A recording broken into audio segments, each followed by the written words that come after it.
سائمہ جسے حیا نے پوری طرح سے اپنے راستے سے ہٹا دیا تھا، زرار اور سائمہ کے درمیان میں ایسی غلط فہمیاں پیدا کر کے کہ جس کی بنا پر سائمہ زرار کی شکل تک دیکھنا گوارا نہیں کر رہی تھی۔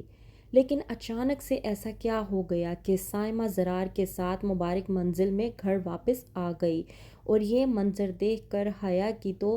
حالت ہی پتلی ہو گئی۔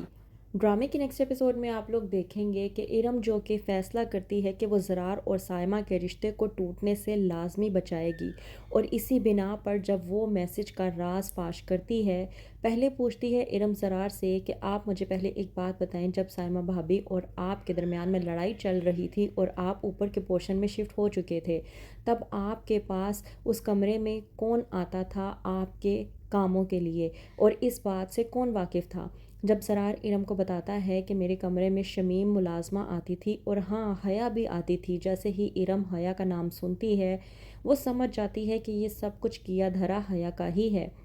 اسی بنا پر ارم جاتی ہے سائمہ کے پاس، اور جا کر سائمہ کی غلط فہمی کو دور کر کے اسے یہ بتاتی ہے کہ اب تک وہ جسے اپنا ہمدرد سمجھ رہی تھی، وہی عورت اس کے گھر کو برباد کرنے کی کوشش کر رہی تھی، اور وہ کوئی اور نہیں بلکہ حیا ہے۔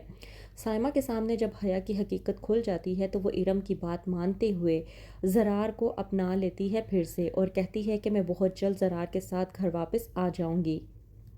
وہیں پر دوسری طرف آدم، جس سے یہ بات برداشت نہیں ہو پا رہی ہوتی کہ اس کی بہن آسیہ گھر میں اکیلی رہ رہی ہے، کہتا ہے وہ مبارک مستور سے کہ میں سوچ رہا تھا بھابی جان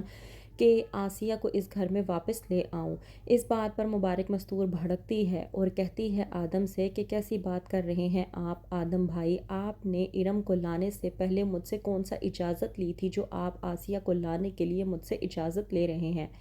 ظاہر سی بات ہے اس گھر میں آپ کا بھی حصہ ہے، آپ جسے مرضی اپنے گھر لے کر آئیں، میں کون ہوتی ہوں آپ کو روکنے والی؟ آدم جو کہ سمجھ جاتا ہے کہ مبارک مستور ابھی آسیہ اور ارم سے اپنی ناراضگی ختم کرنے کے لیے تیار نہیں ہے۔ وہیں پر دوسری طرف مبارک مستور اور حیا بیٹھے ہوتے ہیں کہ اچانک سے زرار اور سائمہ کو ایک ساتھ دیکھ کر مبارک مستور تو چونک ہی جاتی ہے، اور حیا اس کے تو پیروں تلے سے ہی زمین نکل جاتی ہے۔ کہتی ہے مبارک مستور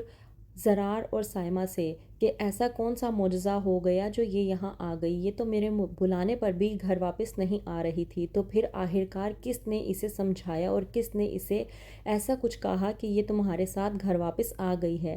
زرار اور سائمہ جو کہ مبارک مستور سے معافی مانگتے ہیں، اور سائمہ مبارک مستور سے کہتی ہے کہ امی ایک بہت بڑی غلط فہمی ہو گئی تھی جو کہ اب ختم ہو گئی ہے، اور یقین کریں کہ میں اب آپ کو اور زرار کو چھوڑ کر یہاں سے کہیں نہیں جاؤں گی۔